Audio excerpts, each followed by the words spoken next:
আজকে আমি কথা বলবো ড্রাইভিং লাইসেন্স নিয়ে। যারা যারা জাপানে আসবেন তাদের ক্ষেত্রে কিন্তু এই ড্রাইভিং লাইসেন্সটা অত্যন্ত গুরুত্বপূর্ণ। এই ড্রাইভিং লাইসেন্সের কিছু কিছু রুলস আছে। যারা বাংলাদেশ থেকে ড্রাইভিং লাইসেন্স কইরা আসবেন আর যারা না কইরা আসবেন তাদের দুই ক্ষেত্রেই কি কি করা লাগবে আজকে আমি বলবো।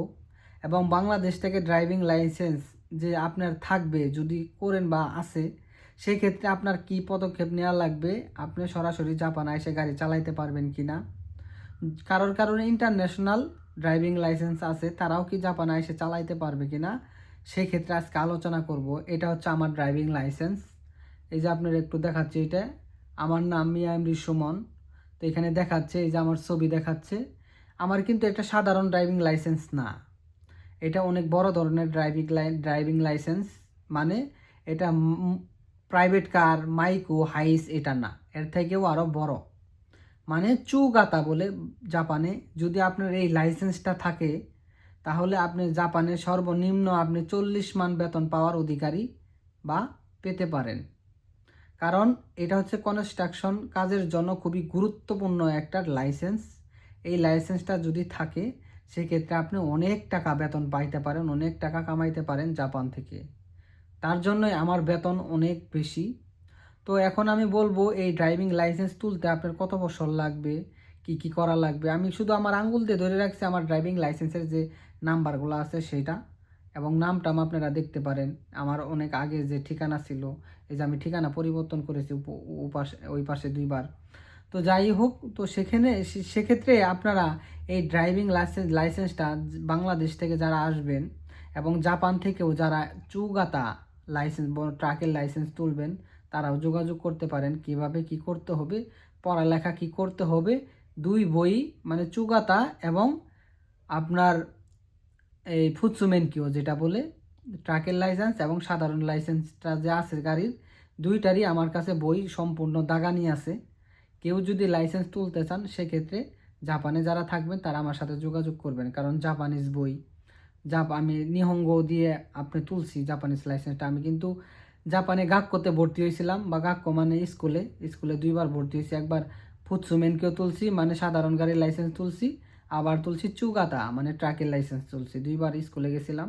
তো সেক্ষেত্রে দুইবার যেহেতু স্কুলে গেছে আমার একটু অভিজ্ঞতা ভালো আছে, সেক্ষেত্রে আপনাদের কাছে শেয়ার করতেছি যে এই লাইসেন্সটা আপনারা কিভাবে তুলবেন। চলুন আমরা জানি এই লাইসেন্সগুলা কিভাবে তুলবেন। যেহেতু এটা আমার অনেক বড় লাইসেন্স, এই লাইসেন্সটা থাকলে অনেক বেতন, সেক্ষেত্রে আমরা কি এটা তোলার চেষ্টা করব যারা কনস্ট্রাকশন কাজ বা ফ্যাক্টরিতে কাজ করতেছেন। তো এখন আমি বলি যে এই লাইসেন্সগুলা কিভাবে তুলবেন এবং বাংলাদেশ থেকে কি কি প্রয়োজন। তো চলুন আমরা প্রথমে, যারা বাংলাদেশ থেকে আমার ভিডিওটা অনেক নতুন মানুষ দেখে, তো বাংলাদেশ থেকে কিভাবে কি করবেন একটু বুঝায় বলি। দেখেন, ড্রাইভিং লাইসেন্সটা যদি আপনার বাংলাদেশে করা থাকে, অনেক মানুষ আছে ড্রাইভিং লাইসেন্স করে রাখেন এবং অনেক মানুষ আছে ড্রাইভিং লাইসেন্স করেন না। জাপানে আসার পরে কিন্তু আপনাদের কিন্তু একটা গাড়ি কিনতে হবে, কারণ অনেক শহর আছে মানে সবার কাছে একটা করে গাড়ি থাকে জাপানে। মানে ঘুরে ঘুরে গাড়ি, খালি ঘুরে ঘুরে না, জুন প্রতি একটা করে গাড়ি নিয়ে থাকে। কারণ অনেক দূর দূরান্তে যাওয়া হয়, তারপরে মার্কেট করতে হয়, সব সময় কিন্তু সাইকেল দিয়ে সম্ভব না। তো সেক্ষেত্রে আপনাদের কিন্তু আসার পরে একটা গাড়ি কেনা প্রয়োজন। যারা যারা আসবেন গাড়ি কেনার মতো যদি ওই রকম এবিলিটি থাকে তো কিনবেন, বেতন খুবই হাই থাকে। হ্যাঁ, লাইসেন্স তোলার পরে কিন্তু অনেক বেতন বাড়ে। আর আমার লাইসেন্স যেটা আছে এটা যদি তুলতে পারেন কোনোভাবে, সেই তাহলে তো আপনি মনে করেন সর্বনিম্ন 40 মান বেতন পাবেন। 40 মান মানে বাংলাদেশের টাকায় 3 লাখের উপরে সর্বনিম্ন বেতন পাবেন।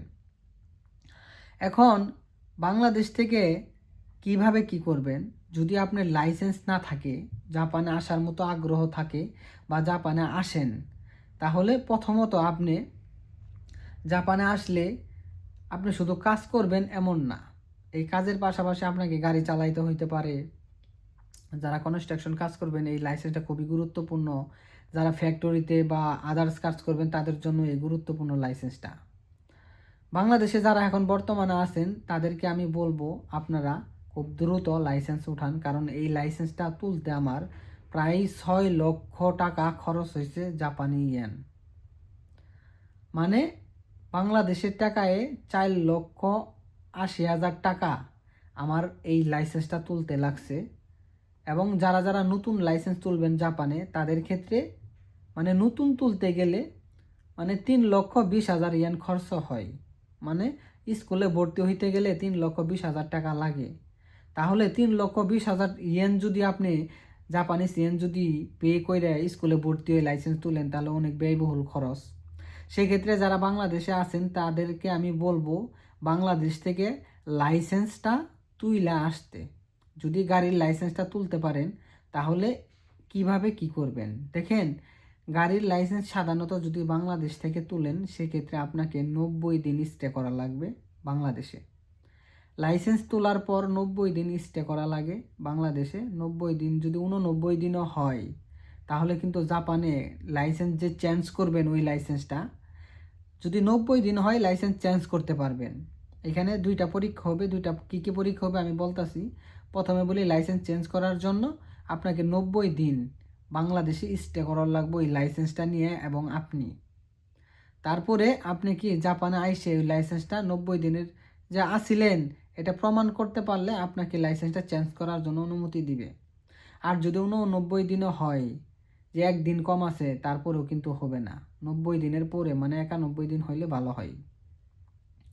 এবং যারা যারা তুলেন না এই লাইসেন্সটা, জাপানে যে আসবেন ওই রকম কনফার্ম হয়েছেন যে 90 দিনের থাকার মতো সময় আছে, সেক্ষেত্রে দ্রুত আপনারা গাড়ির লাইসেন্সটা তুলে ফেলান। এই যে গাড়ির লাইসেন্সটা যদি এগুলো তুলতে পারেন, তাহলে অনেক কি লাভজনক আছে, অনেক টাকা বেতন বেশি বাড়তে পারে।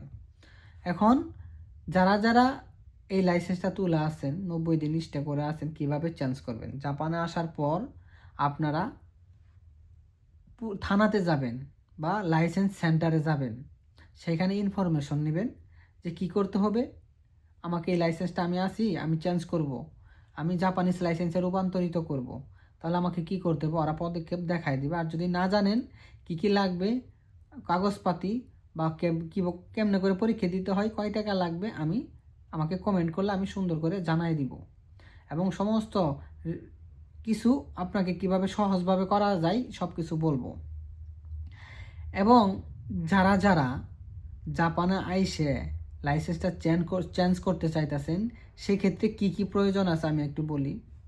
দেখেন, জাপানিজ লাইসেন্সটা পাওয়ার জন্য জাপানে পরীক্ষা হয়। 95টা প্রশ্ন থাকে। এই 95 প্রশ্ন থেকে আপনাকে 90 অ্যান্সার তুলতে হয়, মানে 90 মার্ক তুলতে হয়। 90টা মানে 95 প্রশ্ন থেকে 90টা প্রশ্ন পাওয়া লাগে। যদি একটা প্রশ্ন কম পান, তাহলে কিন্তু আপনি লাইসেন্স তুলতে পারবেন না। এটা খুবই কঠিন। যদি জাপানে পরীক্ষা বা জাপানি স্কুলে ভর্তি হয়ে পরীক্ষা দেন, এটা খুবই কঠিন। মানুষে অনেকবার পরীক্ষা দিয়ে পাশ করে, মানে খুবই কঠিন। আপনি বাংলাদেশ থেকে এই কঠিনটা একটু কি পাশ করে আসলে আপনার 3,20,000 ইয়েন খরচ লাগতেছে না। বাংলাদেশ থেকে 10 থেকে 15,000-এর মধ্যে হয়ে যাইতেছে। অনেক ব্যয়বহুল খরচটা কি 15,000-এই মিটে গেল।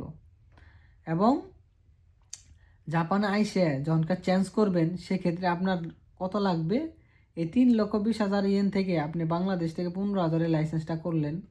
জাপানে আসার পর মাত্র 1,950 টাকা পরীক্ষা দিতে লাগে। আপনি যদি একদিন 1,950 টাকা পরীক্ষা দিতে যান, আপনি কি একটা থিওরিক্যাল এবং প্র্যাকটিক্যাল। থিওরিক্যালটা কি? আপনাকে এইখানে মানে জাপানের 2026 সালের যে রুলসটা, 2026 সালের এই রুলস অনুযায়ী আপনাকে কাজ করা লাগবে। কি কাজ করা লাগবে? এই রুলসে বলা আছে আগে জাপানিজ যে লাইসেন্স চেঞ্জ করার ক্ষেত্রে 10টা প্রশ্ন ছিল, 10-এর মধ্যে 8 পাইলে পাস হয়ে যাইত। আর এখন প্রশ্ন করছে 50টা প্রশ্নের মধ্যে আপনাকে 45 অ্যান্সারে পাস, মানে 45 পাওয়া লাগবে। 50টা প্রশ্ন দিবে, এই প্রশ্ন থেকে আপনি কি 45 মাস্ট বি পাওয়া লাগবে। কারণ এখন একটু কঠিন করছে নিয়মকানুন জাপানে। কারণ মানুষ লাইসেন্স বাংলাদেশ থেকে কোনোভাবে তৈরি করে নিয়ে আসে, এখানে হুট করে পরীক্ষা দিয়ে পাস করে ফেলাই দেয় এবং অ্যাক্সিডেন্ট করে, রুলস অমান্য করে। সেক্ষেত্রে এবার রুলসগুলো একটু কঠিনভাবে কইরে, যেহেতু জাপানিজ গাক্কতে বা স্কুলে ভর্তি হলে 100 প্রশ্ন থাকে, 95টা প্রশ্ন থাকে, 90 পাওয়া লাগে। এখানে একটু সহজ করছে, আগের থেকে প্রচণ্ড কঠিন করছে। আগে 10টা প্রশ্ন ছিল, তো এখন করছে 50টা প্রশ্ন থেকে 45-এ পাস, মানে 45 নাম্বার মার্ক ওঠার লাগবে, তাহলে সে আপনি পাস করতে পারবেন। কি কি আসে না আসে আমাকে যদি বলেন, সেক্ষেত্রে আমার যেহেতু বই আমার গাক্কোতে পড়া আছে, 2টা গাক্কোতে গেছি, সেক্ষেত্রে আমার সব কিছু দাগানি আছে। আপনারা চাইলে আমি কিন্তু সে আপনাদের বইগুলো আমি দাগাই দিতে পারি, যে কোনগুলা আসবে মার্ক করে দিতে পারলে আপনি সেইগুলা পড়ে গেলেই সুন্দরভাবে পাস করতে পারবেন। আর বিষয় হলো, আপনারা যে জাপানে আসবেন কোনোভাবে বুঝতে পারতেছেন না যে কীভাবে জাপানে আসবো, সেক্ষেত্রে আমার জাপানে আসার জন্য ইনফরমেশন নিতে পারেন, আমাকে হোয়াটসঅ্যাপে ফোন দিতে পারেন। আর বিশেষ করে লাইসেন্সটা আমি বলবো আপনাদেরকে, একটা রিকোয়েস্ট করব, এই লাইসেন্সটা বিশেষ করে বাংলাদেশ থেকে তুলে নিয়ে আসবেন। কেন তুলে নিয়ে আসবেন? কারণ এই লাইসেন্সটা থাকলে আপনি এখানে এসে এক সময় তো ফ্যামিলি নিয়ে আসবেন। জাপানে কিন্তু আসার পরে কেউ যায় না, এখানে স্টে বা এখানে থাইকে যা, ঠিক আছে, সেটেল হইতে চা। তো সেক্ষেত্রে এখানে আপনি মনে করেন যদি একটু লেখাপড়া কম জানেন জাপানিজ, এখানে তো জাপানিজে পাস করতে হয়। ইদানিং কিন্তু বাংলাদেশের বাংলা বাংলা ভাষাতে একটু কথাবার্তা চলতেছে যে এই লাইসেন্সটা কিছুদিন পর বাংলাতে পরীক্ষা থাকতে পারে। এখন জাপানিজ বা ইন্দোনেশিয়া বা নেপালি এবং ভিয়েতনামের যে ভাষাটা আছে, সেই ভাষাতেও এই জাপানে পরীক্ষা দেওয়া যায়। কিন্তু বাংলা ভাষাটা নাই, জাপানিজ আছে, ইংলিশ আছে। যারা যারা ইংলিশ পারেন তাদের জন্য তো একটু সহজ হবে, আর যারা যারা জাপানিজ পারেন না তাদের জন্য কঠিন হবে, ইংলিশ পারেন না কঠিন হবে। সেক্ষেত্রে কিছুদিন পর হয়তো 2027 সালের এপ্রিল থেকেই মনে হয় বাংলা ভাষাতে আপনার পরীক্ষার ব্যবস্থা করতে পারে ড্রাইভিং লাইসেন্সের জন্য। এটা ইমিগ্রেশনে কথাবার্তা চলতেছে। তো সেক্ষেত্রে যদি এটা পাস হয়, বাংলাতে পরীক্ষা দেওয়ার জন্য আপনাদেরকে অনেক সুবিধা দিবে যে বাংলাতে পরীক্ষা দেওয়াটা। এবং আমি বলবো যে বাংলাদেশ থেকে লাইসেন্সটা তুলে নিয়ে আসলে এইখানে 1950 টাকা দিয়ে পরীক্ষা দিয়ে পাস করবেন। আর জাপানে এসে 3,20,000 ইয়েন কেন এত টাকা ব্যয়বহুল খরচ করবেন? কারণ আপনি নতুন আসবেন, অনেক টাকা পয়সা খরচ করে কইরা আসবেন। এইখানে আসার পর অনেক যদি ব্যয়বহুল খরচ করতে চান, সেক্ষেত্রে এটা কি একটা লুট হয়ে যাবে। তো সেক্ষেত্রে কি অনেক প্যারা হয়ে যাবে, তো দরকার নাই। তো বাংলাদেশ থেকে লাইসেন্সটা তুলে আসবেন। হ্যাঁ, যারা যারা লাইসেন্স সম্পর্কে কোনো কিছু তথ্য জানতে চান এবং জাপানের বেতন সম্পর্কে, কাজের সম্পর্কে কোনো ইনফরমেশন জানতে চান এবং অনেক মানে জাপান সম্পর্কে যা জানতে চান, আপনারা কমেন্ট করতে পারেন।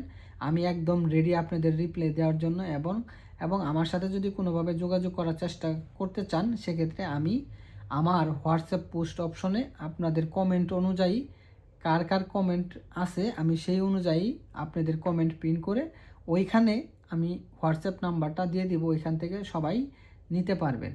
তো সকলে ভালো থাকবেন, সুস্থ থাকবেন। জাপানে আসার আগে ড্রাইভিং লাইসেন্সটা অত্যন্ত গুরুত্বপূর্ণ, ড্রাইভিং লাইসেন্সটা তুলে আসার চেষ্টা করবেন। Welcome to Japan.